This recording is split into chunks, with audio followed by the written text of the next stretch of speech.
That same year, Miguel Angel Brindisi and Marcelo Trobiani, stars in their own right, also joined the team and created a nearly unstoppable Boca side that would win the Argentinian Championship in August of 1981.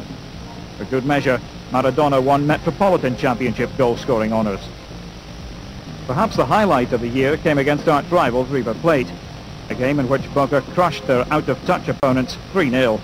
2 goals coming from Brindisi, the third off the boots of Diego. It was obvious to many that if this team could stay together, they would have a chance of winning championship after championship. But the world was calling out to the young superstar from Villa Fiorito, and his days playing football in Buenos Aires were numbered. His 28 goals in 40 matches with Boca and his personal scoring titles were enough to impress the wealthiest of the European clubs, even though he had had a less than impressive World Cup in the summer of 1982. Although Maradona's heart remained with Boca, he signed on with the Barcelona Football Club for the 1982-83 season. Shortly after what Diego hoped would be a love affair between the Barca faithful and himself, Maradona fell ill with hepatitis. He had played in just over 10 games for Barca, and in the process had scored 6 of the team's 25 goals. The illness forced Diego to take a rest, and it wasn't until 3 months later that he would return to the park with his teammates against Real Betis in March of 1983. It was then that Maradona found new coach and fellow countryman Cesar Luis Menotti awaiting him. Diego picked up where he had left off and led Barcelona to Spanish Cup glory later that year. Although he wasn't particularly happy in Barcelona, Diego got himself back into shape. He was ready to take on the vigours of another season of Spanish League football. But then disaster would strike again. On the 23rd of September 1983, Barcelona were defeating Athletic Bilbao by 2-0 when Maradona was fouled badly by Andoni Goicoechea. The hit was devastating, breaking the bone and tearing ligaments in Maradona's ankle. It earned Goicoechea the nickname, the Butcher of Bilbao. Many thought that Maradona's injuries were career-threatening, but true to form, Diego returned to the football field 3 months after the injury had occurred. It seemed there was simply no way of keeping Diego from playing the game he loved. Even after his amazing recovery from injury, Diego would face additional problems. He was sent off in a match against Athletic Bilbao and suspended for 3 months. By this time, Barca's management had had enough of Diego's act, and Diego had had enough of Barcelona. It was time to move on, so Maradona was again on the transfer list. After 25 months of conflicts, Diego left Spain, leaving behind the image of a spoiled child in the minds of Barcelona fans. On the 15th of July 1984, shortly after signing with Napoli of Italy's Serie A, Diego Maradona was introduced to the Neapolitan crowd. This before a packed house with incredible fanfare. The fans believed the savior had arrived. Fue un dios para Napoli, para los napolitanos. La expectativa que He was like a god to Napoli, to the Neapolitans.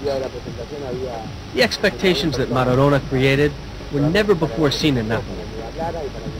He was introduced to the fans, and there were as many as 60,000 people in Sao Paulo Stadium.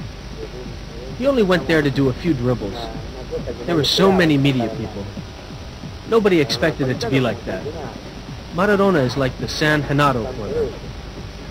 He is one of the best players I've ever seen in my life. His first year with Napoli was a difficult one. The team's 8th place finish in Serie A represented a disappointing campaign.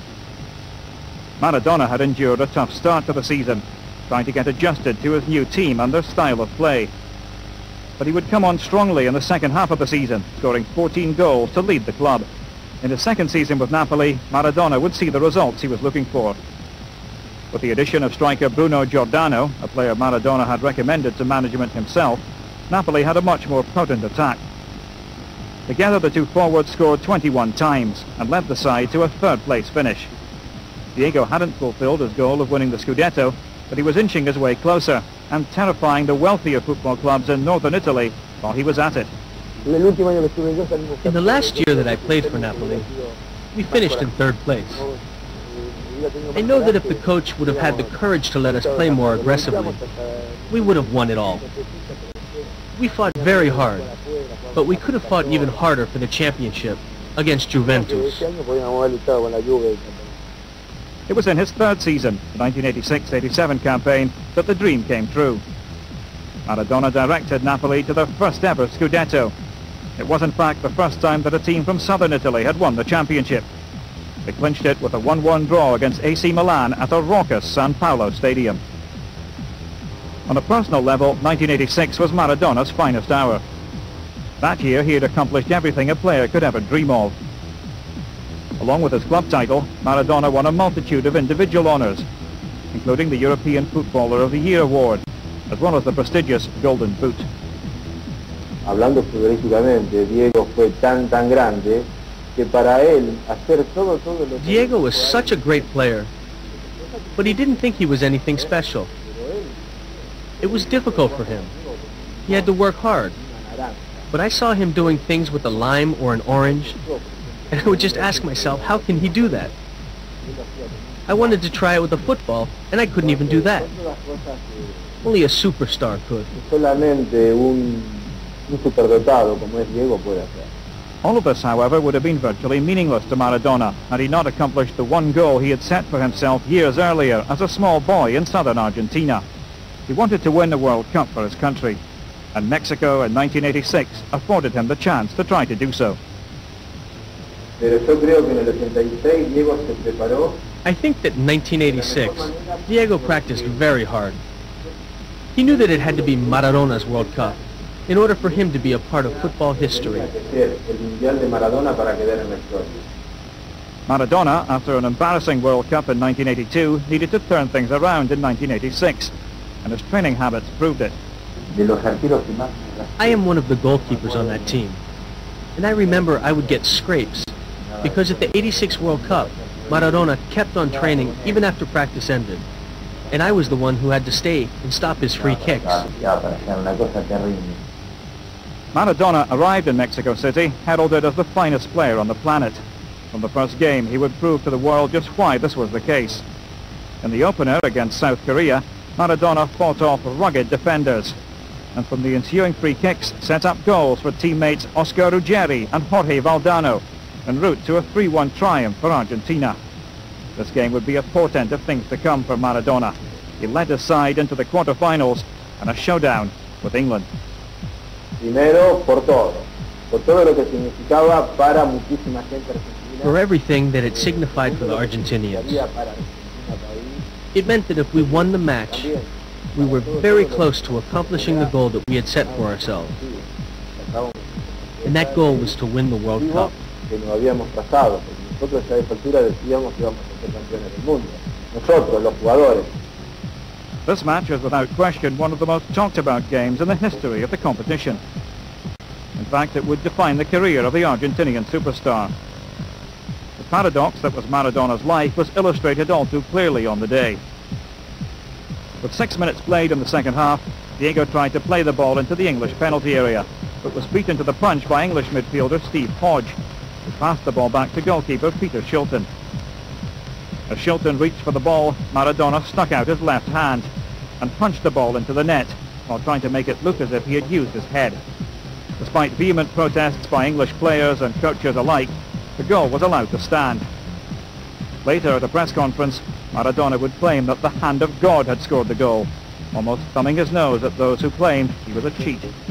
As dubious a goal as the first one was, however, the second was simply stunning. Maradona took up possession of the ball inside his own half and managed to traverse the rest of the way on his own, bamboozling defender after defender, shrugging off one last tackle inside the penalty area, forcing an early commitment from Shilton and ultimately easing the ball into the back of an empty net for what is surely the most spectacular goal in the storied history of the World Cup. Realmente fue una emoción enorme porque the goal assured a positive result, and to see the coronation of Diego, well, it was already a given, but it was a very important result for Argentina.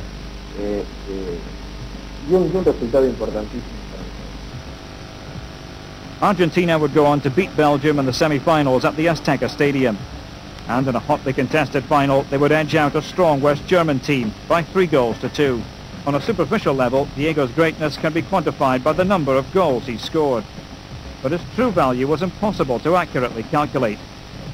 He was the undeniable leader of every team he played for, and the consummate teammate. Whichever team had Maradona in that World Cup would have won the championship. We had Burro, Tata, Neri, Ruggeri, Cuciuffo, Basquito. We had a very compact team. They were all good, but whatever team had Maradona was going to be champion. Thank God Maradona is Argentinian.